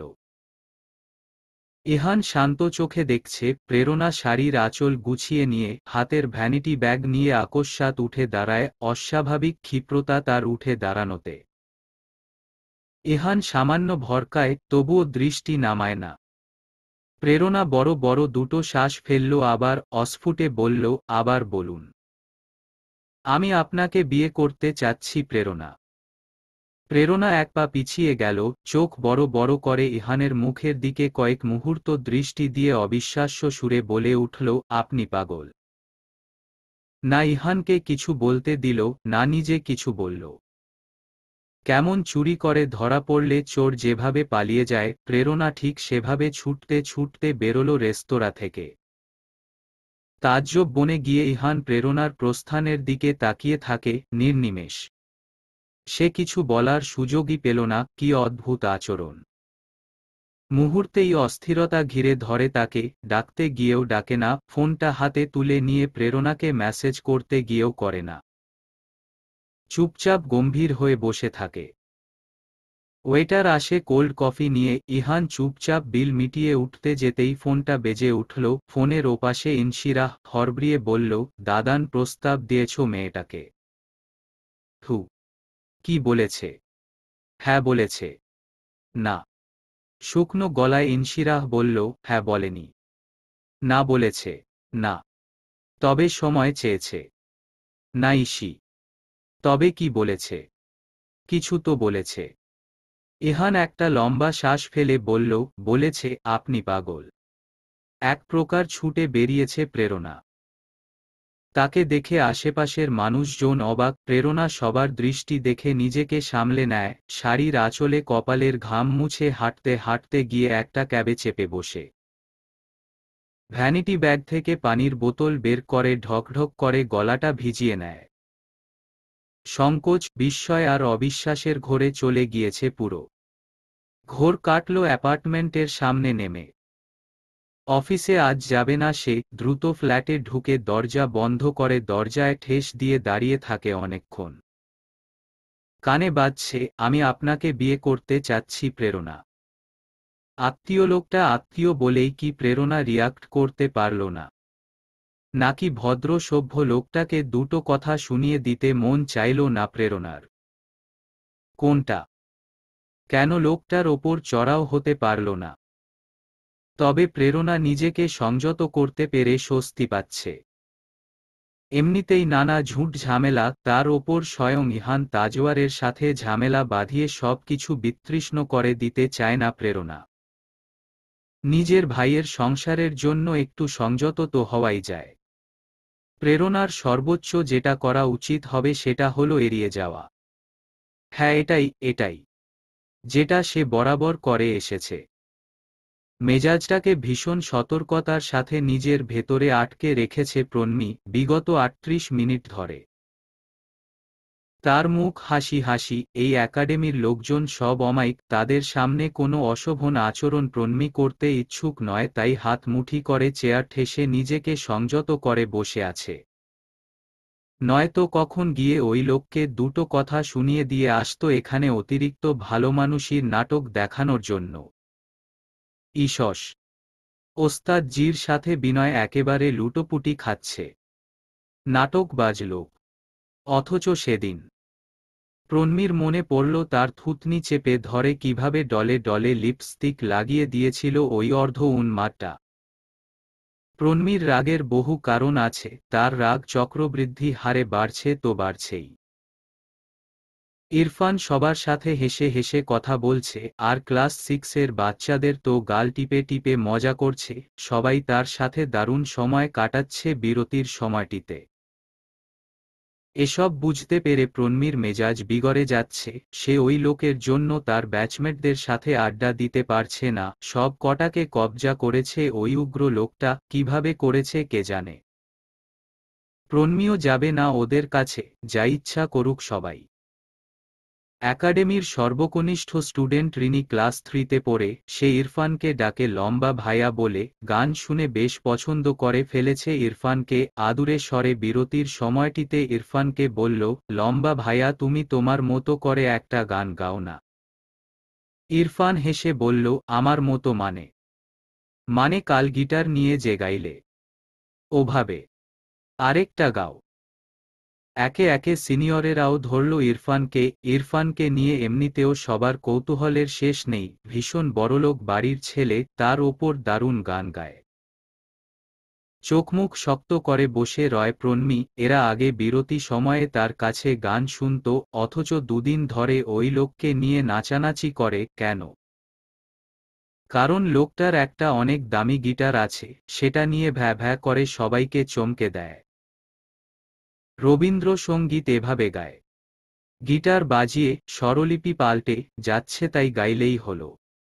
আর এরাও মন্ত্রমুগ্ধ হয়ে শোনে, ওস্তাদজিও কিছুই বলে না। এই ওস্তাদজি নিজেই তো লোকটাকে নিয়ে নাচানাচি করে, কুল পায় না কেন? লোকটা কি ওস্তাদজিকে বেশি টাকা দেয়? নিশ্চয়ই তাই দেয়, এনাদের তো আবার টাকা পয়সা উঠোনে গড়াগড়ি খায়। কত কথা ভাবতে ভাবতে তলিয়ে যায় প্রণমী বিরক্তিতে। সবার হাসাহাসিতে প্রণমীর ঘোর কাটে। ইরফানকে রাজি করিয়েছে সবাই গানে। ষষ্ঠ শ্রেণীতে পড়ুয়া বাবাই গিয়ে গিটার এনে ইরফানের হাতে ধরিয়ে দেয়। প্রত্যেকে উৎসুক হয়ে তাকিয়ে আছে তার দিকে। প্রণমী উল্টো, সে এই লোকের এমন বেহুদা সুরের গান শুনবে না। না মানে না, তা তার স্বর যতই ভালো হোক না কেন। দুহাতে কান চেপে ধরে প্রণমী। মিস জেনি পেছনে থেকে ফিসফিসিয়ে বলে, মামনি হাত নামাও, সবাই দেখছে যে। বাধ্য হয়ে হাত নামিয়ে নেয় প্রণমী। গিটারের টুংটাং আওয়াজ হজম করতে থাকে চুপচাপ। অতঃপর প্রণমীর অপছন্দের তবু বিস্ময়কর স্বর গেয়ে ওঠে। দূর হতে আমি তারে সাধিব, গোপনে বিরহডোরে বাঁধিব। দূর হতে আমি তারে সাধিব, গোপনে বিরহডোরে বাঁধিব। বাঁধনবিহীন সেই, যে বাঁধন অকারণ। মায়াবন বিহারিণী, চমকিবে ফাগুনেরও পবনে। পশিবে আকাশ বাণী শ্রবণে, চমকিবে ফাগুনেরও পবনে। চিত্ত আকুল হবে অনুক্ষণ অকারণ। মায়াবন বিহারিণী হরিণী। প্রণমীর কুঁচকে যাওয়া কপালের রেখা বিলীন হয় ধীরে ধীরে। না চাইতেও হয়ে যায় তার বিরক্তিকর কর্কশ কণ্ঠের শ্রোতা। বসে থাকে চুপচাপ। গান শেষ হতে সবাই ইরফান মির্জার প্রশংসায় ব্যস্ত, আর প্রণমী তখন নিজের চেতনা ফিরে পেয়ে মাথা নিচু করে বসে আছে চুপচাপ। কিছু বলছে না, কোনো প্রতিক্রিয়া দেখাচ্ছে না। শুধু ভেতরে চাপা রাগে ফেটে পড়ছে সে, এই লোকটা এত ভালো গান কেন গাইবে? কেন? এই লোকটা কি এই একাডেমিতে প্রণমীর জায়গা কাটতে এসেছে? ইরফান আর চোখে প্রণমীকে এক পলক দেখে। এমনিতে এখানে ভর্তি হবার পর থেকে প্রণমীর কাছে এসে বিরক্ত করা তো দূরে থাক, একটা কথাও সে বলে না। শুধু চুপচাপ দেখে। শান্ত গোছের মেয়েটি অকারণে নাক চোখ কুঁচকে থাকে, কপাল কুঁচকে গান করে। আর চোখে দেখে ইরফান, দুচোখে মুগ্ধতা এসে ভর করে রাজ্যের। হন্তদন্ত হয়ে বাড়িতে ঢুকেছে ইহান তাজওয়ার মির্জা। তাকে দেখে বাড়ির সকলেই আন্দাজ করেছে কিছু তো ঠিক নেই, নেই মানে নেই। এমন অস্বাভাবিক ইহানকে লাগে না সচরাচর। ওর প্রতিটা পদক্ষেপ শান্ত, সভ্য। আলো ইহানের বেশি ক্লোজ। সে দুপা বাড়িয়েছিল যদিও প্রশ্ন করতে পড়ে পিছিয়ে গেল। ইদানিং সবাই ইহানের ধমক খাচ্ছে, হয়তো কাজ নিয়ে স্ট্রেসড, বেশি একটা না ঘাটানোই ভালো হবে। ইহান সরাসরি ঘরে গিয়ে দৌড়াটে। পরনের পাঞ্জাবিটা একটানে খুলে একটা চেয়ারের ওপর ছুঁড়ে ফেলে রেখে গিয়ে বিছানায় বসে চুপচাপ। ক্যাফে থেকে বেরিয়ে পার্টি অফিসে কাটিয়েছে আজ সারাটা দিন। এর মাঝে প্রেরণার সাথে যোগাযোগ করার ইচ্ছা জেগেছিল খুব। এভাবে কথোপকথন অর্ধসমাপ্ত করে কিংবা পালিয়ে গেলে তো হবে না। এই অদ্ভুত আচরণটা প্রেরণার থেকে ইহান আশা করেনি। প্রেরণা দৃঢ় চিত্তের মহিলা, যে কোনো একটা উত্তর ইহানকে দিতে পারতেন। এতদিনে ইহানকে দেখে দেখে এতটুকু সভ্য কি ভাবেননি। মুখের ওপর পাগল বলে চলে গেলেন। কাউকে বিয়ের প্রস্তাব দেয়া পাগলামি। পাগলের কাণ্ড। ফোনটা হাতের মুঠিতে নিয়ে চোখ মুখ কঠিন করে বসে থাকে ইহান। মুইন একফাকে আজ কার্যালয় থেকে বাড়িতে এসেছিল হুট করে, তাও 20 মিনিটের জন্য। এসে থেকে টিকতে পারেনি ইনশিরার মেজাজে। আজ সারাটা দিন কেটেছে ইনশিরার রাগ ঝাড়তে ঝাড়তে। মুইনকে হঠাৎ পেয়ে শেষে গিয়ে চড়াও হয়েছে মুইনের ওপর। তিরিক্ষি মেজাজে বলছে, কত্ত বড় সাহস! কত্ত বড় সাহস ওই মেয়েটার আমার দাদানকে পাগল বলে যায় মুখের ওপর। আরে ওর সৌভাগ্য যে আমার দাদানের নজরে পড়েছিল ওর ওপর। কি মনে করে কি নিজেকে বিশ্বসুন্দরী নাকি? এই তুমি ওই মেয়ের খোঁজ লাগাও। আমি দেখতে চাই মেয়েকে। আহাম্মক মেয়ে, এই শতাব্দীর সবথেকে বড় আহাম্মক মেয়ে, বুঝলও নাকি হারালো। এই মির্জা বাড়ির বউ হওয়া সবার কপালে থাকে না। আমার বাপ চাচাদের মতো শ্বশুর, আমার মা চাচিদের মতো শাশুড়ি, আমার আর ইনু শেহুর মতো ননদ, সব হারালো ওই আহাম্মক মেয়ে, সব। মুইন বুঝতে পারল তার ভুল সময়ে আসা হয়েছে। সে বউয়ের দিকে কিছুক্ষণ তাকিয়ে থেকে চুপচাপ কেটে পড়তে চাইল। ইনশিরা ওকে আটকে ফেলে বলল, দাদান আমাকে মেয়ের ছবি দেখাচ্ছে না। তোমার সাথে তো দাদান অনেক কিছু শেয়ার করে। তুমি ছবিটা আনো, ডিটেইলস আনো ওই মেয়ের, আমিও দেখতে চাই কোন বিশ্বসুন্দরী সে। ইনশিরার মেসেজ পায় আবারও ইহান, আবারও সেই একই কথা। দাদান মেয়ের ছবি দাও প্লিজ। ইহান অফলাইন হয়ে যায়, গম্ভীর হয়ে কিছুক্ষণ বসে থাকে। তারপর হঠাৎ করে আবারও ফোনটা হাতে তুলে নেয়। না, সে আজকে ভুল কিছু বলেনি, করেনি, তাই সে এই উদ্ধত আচরণ মানতে নারাজ। প্রেরণাকে সাফ সাফ বলতে হবে ইহানের সাথে কথা। ইহান কোনো ইবটিজার নয়। ইহানের জানতে হবে উত্তরটা প্রেরণার মুখে, সেটা হ্যাঁ হলেও আর না হলেও জানতে হবে। দ্রুত আঙ্গুল চালায় ইহান, অতঃপর খুব দৃঢ় হয়ে প্রেরণাকে নক করে। Prerana, I wanna talk to you, speak up. Muin বাড়িতে ফিরে ফ্রেশেন আপ হয়ে ইহান তাজওয়ারকে কল করল। জানতে চাইলে আজ ঠিক কি হয়েছে। ইহান ধীরে ধীরে জবাব দেয়। মুইনের বিভ্রান্ত স্বর, আপনি পাগল। এটা বলেছে। দ্যাটস মিন, উনি বোঝাতে চেয়েছে প্রস্তাবটা উনি নিতে পারছে না। কিন্তু সেটা তো আমায় বলতে হবে মুইন, ওনার থেকে এমন অদ্ভুত আচরণ আশা করিনি। আমি কি হালকা ধরনের বিহেভিয়ার করেছি? একটা সিরিয়াস কথা বলেছি। আচ্ছা ঠিক আছে, তুমি একটু মেয়েটার ছবিটা দাও তো, ইসি দেখার জন্য জেদ ধরেছে। না, এখন না। এখনই না। কলটা কেটে ইহান চুপ করে বসে থাকে। প্রেরণা মেসেজ দেখেনি, এমনকি অনলাইনেই আসেনি আজকে সারাদিন। বিরক্ত লাগছে ইহানের, খুব অস্বস্তি বোধ হচ্ছে, কেমন অস্থির লাগছে। সে কি হঠকারী হচ্ছে? কঠিন মন এমন নাদান হয়েছে কেন? কনভারসেশন চেক করে দেখল কতটা বেহুদা আচরণ সে করে বসেছে ঝোঁকের মাথায়। প্রেরণা মেসেজ দেখেনি, তারপর 4 বার অযথা সে নক করেছে প্রেরণাকে। এখন মেসেজগুলো সরিয়ে ফেললেও কি লাভ? নোটিফিকেশন তো ঠিকই পৌঁছে যাবে প্রেরণা আহসানের কাছে। ইসি রাতে একটা কাণ্ড করে বসল। তার সুপুরুষ দাদানের এই প্রত্যাখ্যান হওয়ার বিষয়টি সে মানতে পারল না কোনোমতেই। রাত 9টা নাগাদ ইনু আর ইরফানকে কনফারেন্স কলে রেখে কি হয়েছে সব বলল। ইরফান তখন পুলসাইডে ছিল, ইনু ছিল কিচেনে। সরল ইনু বড় দাদানের প্রত্যাখ্যাত হবার বিষয়টি শুনেই চেঁচিয়ে উঠল। তার পেছনে হঠাৎ গিয়ে প্রেরণা ফ্রিজ খুলেছে সে টের পায়নি। উত্তেজিত হয়ে চেঁচিয়ে বলল, কি? আমার বড় দাদানকে রিজেক্ট করেছে? আচমকা লাফিয়ে ওঠে প্রেরণা, বুকে হাত চেপে ধরে দাঁড়িয়ে আছে, তার চোখ দুটো বড় বড় হয়ে আছে। সারাদিন তীব্র মাথাব্যথা নিয়ে রুমেই ছিল সে, এইমাত্র বেরিয়ে কিচেনে এসেছে। ইনু প্রেরণাকে দেখতে পায়নি, সে বলেই যাচ্ছে, ওই মেয়ের কত বড় সাহস আমার বড় দাদানকে রিজেক্ট করে। বড় দাদানকে? আপু, এই আপু, ওই মেয়ের ছবি দেখব আমি। ওই মেয়েকে দেখব।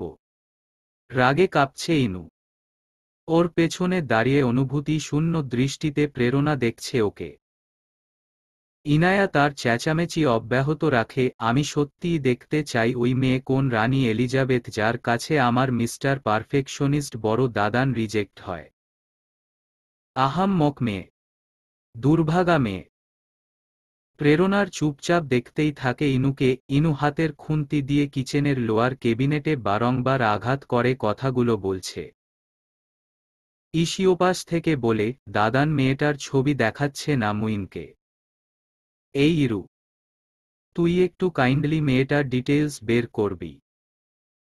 ইরফান এতক্ষণ চুপচাপ দুই বোনের কথোপকথন শুনছিল, তবে তার চোখের সামনে ভাসছিল দাদান জ্ঞানী আপার থেকে রিজেক্ট হয়েছে সেই দৃশ্য। কিভাবে রিজেক্ট করেছে জ্ঞানী আপা দাদানকে? চর মেরেছে, বাজে কথা বলে গালি দিয়েছে।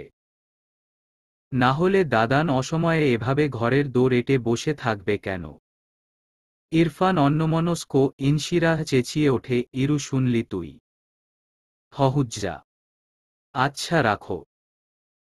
কল কাটে ইরফান, রাগে কাঁপতে কাঁপতে ইনুও কল কেটে আপনমনে বলে, গর্দব মেয়ে, ইহান তাজওয়ারকে রিজেক্ট করে। শাকচুন্নি একটা। ঘুরে দাঁড়াতেই ইনুর ধাক্কা লাগে প্রেরণার সাথে। প্রেরণা থমথমে মুখ করে দাঁড়িয়ে আছে। ইনু নিজেকে সামলে নিয়ে বলে, আপু আপনি? প্রেরণা কয়েক পল ইনুকে দেখে বলে, টেবিল সেট করছি, প্রীতমকে নিয়ে খেতে এসো। পুলসাইড থেকে এসে সরাসরি বড় দাদানের দরজার কড়া নাড়ে ইরফান। ইহান দরজা খুলে দেয়। খানিক পরে দাদানের মুখের অভিব্যক্তি পড়তে ব্যস্ত ইরফানকে দেখে ইহান রাশভারী আওয়াজে বলল, কিছু বলবি? কে মেরেছে, কে ধরেছে, কে দিয়েছে গাল? তাই তো খোকা রাগ করেছে, ভাত খায়নি কাল। হতাশ ইহান ইরফানের ওপরে। ইরফানের ঠোঁটে বক্র হাসির রেখা। ইহান কণ্ঠস্বর খাদে নামিয়ে ভাইকে ওয়ার্নিং দিয়ে বলল, তোর ভাগ্য ভালো, আমার খুব ধৈর্য ইরফান। এখন যা, ডিস্টার্ব করিস না। ইশি বলল, মেয়েটা তোমাকে রিজেক্ট করেছে। ইহান জবাব দেয় না। ইরফান ঠান্ডা স্বরে বলল, প্রেরণা আপা রিজেক্ট করেছে। ইহান আর এক মুহূর্তও দেরি না করে ইরফানের মুখের ওপর দরজা লাগিয়ে দেয়। ইরফান দাঁড়িয়ে দাঁড়িয়ে হাসে, পর পর মুখটা গম্ভীর হয়ে যায়। তারও ইশি ইনুর মতো রাগ উঠছে হঠাৎ। কত বড় সাহস বড় দাদানের মতো সুপুরুষকে রিজেক্ট করে, তাও পাগল উপাধি দিয়ে। আসলেই ভদ্রমহিলার খুব সাহস। ইহান সে রাতে একটা সিগারেট খেয়েছে মাত্র। গতকাল রাত কাটিয়েছে নির্ঘুম। তবে আজ রাতটা সে ঘুমাতে চাচ্ছে। সকাল সকাল সে পার্টি অফিসে যাবে, প্রেরণার সাথে সামনাসামনি দেখা করে কথা বলবে সে। গতকাল দুপুর থেকে প্রেরণা তার মোবাইলটা ছুঁয়েও দেখেনি। শুদ্ধকে ঘুম পাড়িয়ে সে রাতে ফোনটা চার্জে লাগিয়ে শুয়েছিল, কখন যে তলিয়ে গিয়েছিল ঘুমের রাজ্যে টের পায়নি। সকাল সকাল উঠে শুদ্ধকে খাইয়ে স্কুল বাসে তুলে দিয়ে যখন রেস্তোরাঁর উদ্দেশ্যে তৈরি হচ্ছিল, ঠিক সে সময় গতকালের ঘটনা মনে পড়ে ইহান তাজওয়ারের কথা। একজন লোক যার চোখে কখনো প্রেরণা অশোভন কিছু দেখেনি, মনের ভুলেও না টের পেয়েছে, সে হুট করে এসে বলে দিয়েছে বিয়ে করতে চায়। প্রচণ্ড ধাক্কা খাওয়ার মতো একটি বিষয়। প্রেরণা ছটফট করেছে কাল গোটা দিন। লোকটাকে সে খুব সম্মান করে, তাই গুছিয়ে প্রতিক্রিয়া দিতে ব্যর্থ হয়েছে। প্রেরণা এখনো ঘোরের মধ্যে। অবিশ্বাস্য ছিল, অস্বস্তিদায়ক এবং বিব্রতকর ছিল সবকিছু। রেস্তোরাঁ গ্রাউন্ড ফ্লোরে। ইহান প্রেরণার জন্য গ্রাউন্ড ফ্লোরের এক্সিটের কাছেই অপেক্ষা করছিল সকালবেলা। তাকে লাগছে উদ্ভ্রান্তের মতন। আজ প্রেরণা এসেছে চলনে তাড়াহুড়ো ভাব নিয়ে, এদিক ওদিক তাকানোরও ফুরসত নেই যেন। ইহান ওকে দেখেই টানটান হয়ে দাঁড়ায়, এখানে দাঁড়িয়েই কথা শেষ করবে সে। কিন্তু না, প্রেরণা একটিবার তার দিকে তাকালোও না। বিপরীত পার্শ্বের এক্সিট পেরিয়ে ঢুকেছে, রেস্তোরাঁয় ঢুকে পড়ে চোখের পলকেই। ইহান আশেপাশে লোকজন থাকায় ডাকতেও পারল না প্রেরণাকে, তার কিছুই করার নেই, আসলে তাকিয়ে তাকিয়ে দেখা ব্যতীত। বুঝল প্রেরণা ইচ্ছে করে তাকে এড়িয়ে গিয়েছে। রাগ জমছে বিন্দু বিন্দু করে, নিজের ওপর জমছে, সে কি অভদ্রতা করেছে। সে কি এই ব্যবহার ডিজার্ভ করে? আশেপাশে এসে দাঁড়ায় ওর দলের ছেলেগুলো। ভাইকে বিষণ্ণ হয়ে দাঁড়িয়ে থাকতে দেখেও কিছু জিজ্ঞেস করার সাহস পেল না ওরা। ছায়ানটে 2 সপ্তাহ অন্তর অন্তর একটা প্রতিযোগিতা হয়। প্রত্যেক ব্যাচেই এই নিয়ম। সবগুলো ব্যাচ সেদিন একত্রে প্রতিযোগিতায় অংশ নেয়। ওই দিন 4টা-6টা টানা 2 ঘন্টা ক্লাস হয়। এই প্রতিযোগিতায় ওস্তাদ জি বিজয়ীকে একটা করে মেডেল উপহার দেয়, নয়তো পেন। প্রত্যেক বারের বিজয়ী প্রণমি আহসান ওরফে প্রণর বাড়িতে 1-2 করে মোট 8টি মেডেল। কারণ প্রত্যেকবার প্রণমিই অঘোষিত বিজয়ী। আজকের প্রতিযোগিতা নিয়ে প্রণমির উত্তেজনা ছিল ভিন্ন ধরনের। কারণ ওই লোকটা যে হাতে গিটার নিয়ে স্বরলিপি পাল্টে ভ্যা ভ্যা করে রবীন্দ্রসঙ্গীত গেয়ে সবাইকে চমকে দেয়, তার মুখে ঝামা ঘষবে প্রণমি মেডেল নিয়ে। কিঞ্চিত অহংকারী প্রণমীর মন, কারণ তার খুশি এই গান, এ জগৎ থেকে সে হাসি পায়। সেখানে অন্য কেউ এসে তার সাথে প্রতিযোগিতায় অংশ নিয়ে তাকে টেক্কা দেবে, তাও ওই লোক যার অন্তরে নেই দরদ, নেই মায়া, এটা প্রণমী মানতে নারাজ। কিন্তু হঠাৎ এই যে প্রণমীর অন্তরে লুক্কায়িত সুপ্ত অহংকার ভেঙে চূর্ণ বিচূর্ণ হয়ে যায় যখন ওস্তাদ জি বিজয়ী হিসেবে আজকে প্রণমীর স্থলে ইরফান মির্জার নাম উচ্চারণ করে। আত্মাসহ কাঁপছে প্রণমী, অহংকার বিচূর্ণ হবার দুঃখে তার চোখ হঠাৎ ঝাপসা হয়। ওদিকে ইরফান পেয়েছে ওস্তাদ জির তরফ থেকে একটা পেন। পেয়েছে সবার মুখ থেকে জয়ধ্বনি। প্রণমী যেন জমে গিয়েছে অপমানে। মিস জেনি প্রণমীর কাঁধে হাত রেখে পেছনে থেকে বললেন, ইটস ওকে মামনি, ও ভালো গান গেয়েছে। জাজমেন্ট ঠিক হয়েছে। জাজমেন্ট জাজমেন্ট তো ঠিক হয়েছেই, ভুলটা হয়েছে প্রণমীর। রাগ ঠিক করে হয়নি। আজ গেয়েছিল তুমি কোন ভাঙ্গনের পথে এলে। আর ওই লোকটা গেয়েছে আমার হিয়ার মাঝে লুকিয়েছিলে। না কোনো ভুল, না কোনো ত্রুটি, গেয়েছে নির্মল প্রাঞ্জল সুর, ঝর্ণার মতো কলকল করে যে সুর কর্ণে বয়ে চলতে পারে। প্রণমীর রাগটা তো এখানেই, উড়ে এসে জুড়ে বসে লোকটা এভাবে প্রণমীকে অপমান করবে। আজ সবার সামনে প্রণমী একটা লুজার হয়ে গিয়েছে। এমন কত কত অবুঝ চিন্তা চাপা হিংসার প্রভাবে মস্তিষ্কে ভিড়ছে প্রণমীর। তার ইচ্ছে করছে ওই লোককে গিয়ে চেঁচিয়ে বলতে, আপনি এই একাডেমি ছেড়ে চলে যান। আমি সহ্য করতে পারছি না, আমি আপনার কাছে হেরেছি। যে শিল্প কি বোঝে না, গিটার নিয়ে ভ্যা ভ্যা করে সময় পেলেই।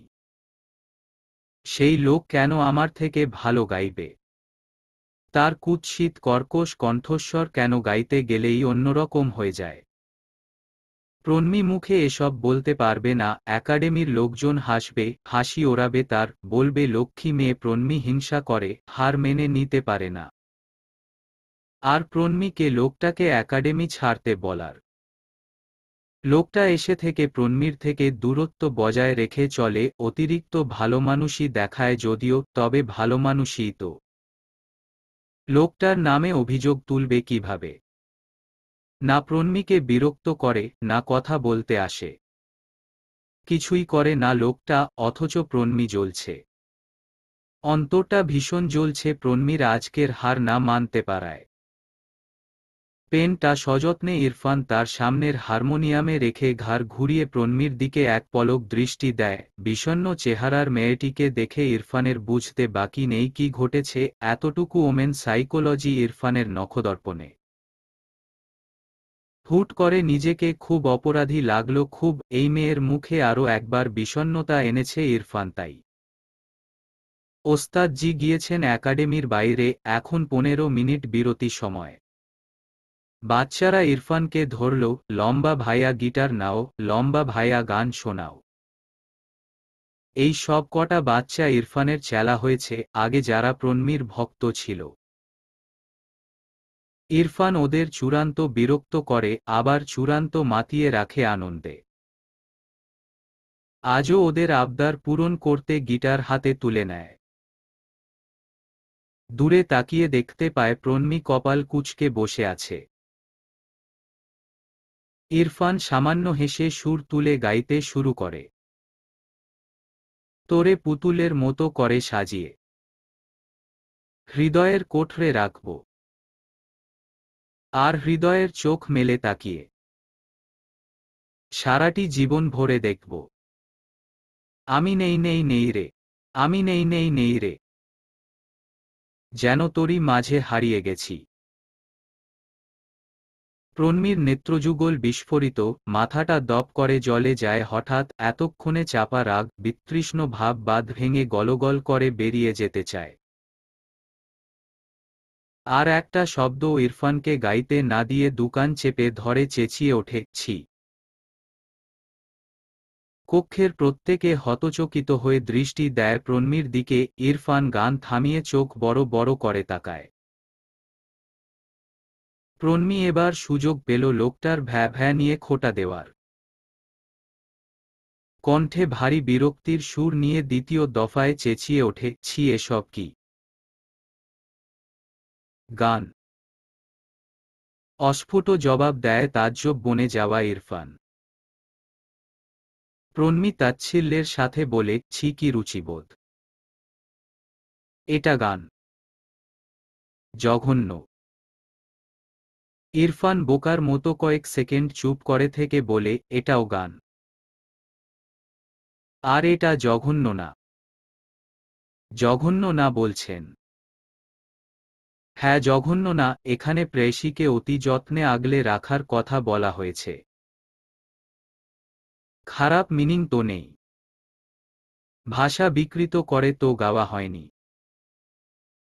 এ ধরনের ভুংভাং গান এখানে চলবে না, আমরা রবীন্দ্রসঙ্গীত শিখতে আসি।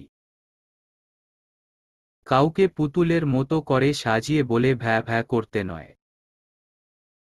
ইরফান তাজ্জব হয়ে শুধু প্রন্মীর মুখ চালানোই দেখছে। বাইরে থেকে ওস্তাদ জি ফিরে এসে ধমকের সুরে প্রন্মীকে বলে, প্রন্মী, সিনিয়রদের সাথে উঁচু গলায় কথা বলা আমি শিক্ষা দিই না। আর তোমার বাচনভঙ্গি খুবই দৃষ্টিকটু। ভাষা ঠিক করো। ভ্যা ভ্যা শব্দটা বলবে না। দমে যায় প্রন্মী পর পর বলে, কিন্তু ওস্তাদ জি, উনি কি সব আজগুবি গান গাইছে? এটা বিরতি টাইম প্রন্মী। ইরফান নিশ্চয়ই ক্লাস টাইমে এসব গান করে না। বিরতি সময়ে সবাই তো যে যার ইচ্ছে মতো থাকো। এবার সম্পূর্ণ রূপে দমে যায় প্রন্মী। ইরফান নির্নিমেষ দেখতে থাকে মেয়েটিকে। দেখে মনে হচ্ছে ওস্তাদ জির কথায় দমে গিয়েছে মেয়েটা, তবে আদতে তা নয়। ইরফান জানে এই মেয়েটার রাগ আরেকটু বেড়ে গিয়েছে তার ওপর। রাগের ওপর আরেক স্তর রাগ জমেছে। ইরফানের পরিশ্রম বাড়বে। বাকিটা সময় প্রন্মী চুপ থাকল। মিস জেনি একটু ওয়াশরুমে যেতেই ইরফান হুট করে এসে ওর কিছুটা দূরে বসতেই প্রন্মী কপাল কুঁচকে ফেলল পরিচিত পারফিউমের ঘ্রাণ নাকে যেতেই। নীরবতা ভেঙে কণ্ঠে নিদারুণ বিরক্তি আর ক্ষোভ ঢেলে প্রন্মী বলে, ইচ্ছে করে এসব করেন তাই না? আমি কিছুই করি না প্রন্মী। তোমার ভুল ধারণা হচ্ছে। তুমি অহেতুক অস্থির হচ্ছ। দূরে বসেই জবাবটা দিল ইরফান। প্রন্মীও ভাবল তাই, সে অহেতুক অস্থির হচ্ছে। এই লোককে নিয়ে, এই খবিসার বেহুদা লোককে সে যত মাথায় রাখবে তত তারই মাথা নষ্ট হবে। এই লোক জাহান্নামে যাক, পুতুলের মতো করে সাজিয়ে গাক, নয়তো অ্যানাবেলের মতো করে সাজিয়ে গাক। প্রন্মী মাথা ঘামাবে না। প্রন্মী নিজের আত্মমর্যাদা ধীরে ধীরে কমিয়ে ফেলছে এই একাডেমিতে, চেঁচিয়ে লাফিয়ে উঠে। আর না। এখন থেকে স্থির হয়ে থাকবে প্রণমী। এই লোক গিটার নিয়ে ভ্যা ভ্যা করুক অথবা বাদর নাচ নাচুক, ব্যাচমেটদের নিয়ে প্রণমী নাক গলাবে না। ইরফান প্রণমীর নির্লিপ্ততা চুপচাপ দেখে আজ হঠাৎ করে বহুদিন পরে ইরফান ফর্সা মায়াবী মুখটাকে দেখল এত কাছ থেকে, দেখল ওই গালের লাল তিলটা, থেমে গেল আশেপাশের দুনিয়া। ওস্তাদজির কথা শুনতে পাচ্ছে না সে, বাড়ি থেকে মা ফোন করছে কানে যাচ্ছে না তার, সে ডুবে গেল জ্ঞানী আপার অভিমানী বোনটির লাল তিলে, যা তিলের মালকিনটেরও পাবে না কখনো। টের পেলে ভাইয়া আর আপুকে গিয়ে কেঁদে কেঁদে বলবে, ওই অমানুষটা আমার তিলে ডুব দিয়েছে ভাইয়া, আপু। শুদ্ধকে হোমওয়ার্ক করতে দিয়ে টানা ২৪ ঘন্টা পরে প্রেরণা ফোনটা হাতে নিল, মেসেজ চেক করতে গিয়ে ইহানের মেসেজগুলো দেখতে পেয়ে তার হাত থামে। তড়িঘড়ি করে উঠে বসে সে। আজকের দুপুরের কথা মনে পড়ে যায়, রেস্তোরাঁয় গিয়েছে আর এসেছে, এর মাঝে ইহানের সাথে তার দেখা হয়নি। প্রেরণা চায়ও না দেখা হোক, অফিসিয়াল কথা আজ থেকে সাব্বিরকে দিয়ে বলাবে। চুপ করে বিষয়টি এড়িয়ে যাওয়া ছাড়া তার করণীয় কিছুই নেই। তার ভাইয়ের বউয়ের স্বভাব গোলমেলে কিনা এটা নিয়েও প্রীতমের সাথে কান্নাকাটি করে ঝামেলা, আপু কিভাবে পারল আমার বড় দাদানের প্রস্তাব নাকচ করে দিতে? তোমরা ৩ ভাইবোন এত অসামাজিক কেন? আমার দাদানদের এত অপমান করো কেন? ইহানের মেসেজ দেখে প্রেরণা একটা বিশাল বড় ভদ্র মেসেজ লিখে ফেলে ইহানকে পাঠাবে বলে, তখনই কলিং বেল বেজে ওঠে। ইনুকে নিয়ে প্রীতম শান্তিনীরে গিয়েছে, মিস জেনি আর প্রণমী ৬টার আগে আসবে না, তবে কে হতে পারে? প্রেরণা দ্রুত পায়ে হেঁটে গিয়ে ডোর ভিউয়ারে চোখ রাখতেই থমকায়। সমস্ত মুখমণ্ডল নিমিষেই ছেয়ে যায় অস্থিরতায়, অস্বস্তিতে। বাইরে দাঁড়িয়ে আছে ইহান তাজওয়ার মির্জা, টান টান হয়ে, চোখ মুখ কঠিন করে। ২ মিনিট প্রেরণা ভাবল সে কি করবে, ফাঁকা বাড়ি, এই অবস্থায় দরজা খুলবে নাকি খুলবে না, না খুললে অভদ্রতা হবে। ইনুর চোখে অসামাজিক হয়ে যাবে প্রেরণা। আর এই লোকটা, এতদিনের জানাশোনা ইহান তাজওয়ারের সাথে মেলাতে কষ্ট হচ্ছে প্রেরণার। কেমন ডেসপারেট আচরণ! নাকি প্রেরণার ভুল? কিছুক্ষণ চুপ করে দাঁড়িয়ে থেকে প্রেরণা দরজাটা খুলল, ইহান শান্ত চোখেই ওকে দেখল। প্রেরণা একটা লম্বা শ্বাস ফেলে কয়েক সেকেন্ডে নিজের মধ্যে দৃঢ়তা আনে, সামনাসামনি ভদ্রভাবে রিজেক্ট করবে। কোনো উচ্চবাচ্য নয়। ইহান ভদ্রমহিলার দিকে তাকিয়ে গম্ভীর কণ্ঠে বলে, হেই প্রেরণা, আপনি পালাচ্ছেন কেন? প্রেরণা এলোমেলো দৃষ্টি ফেলে লোকটার দিকে তাকায়, অস্বস্তি নিয়ে বলে, কোথায় পালাচ্ছি? করছেন না তেমন। Hey answer me. Do I look like a bloody eve teaser, bloody stalker, যাকে দেখলে ছোটাছুটি করতে হয়? আমার এমন কোন আচরণে আপনি বুঝলেন আমি একটা বখাটে যে বিরক্ত করব আপনাকে? Answer me. কণ্ঠে ধমক ইহানের, জানতে চাইছে জবাব। প্রেরণা জবাব গোছাচ্ছে। দুজনে দাঁড়িয়ে আছে মুখোমুখি, ইহান দরজার বাইরে, প্রেরণা অ্যাপার্টমেন্টের ভেতরে। চলবে গল্প, বধূ কোন আলো লাগলো চোখে। দ্বিতীয় পরিচ্ছেদ, ২২তম পর্ব। লেখনীতে ইশরাত ইতি।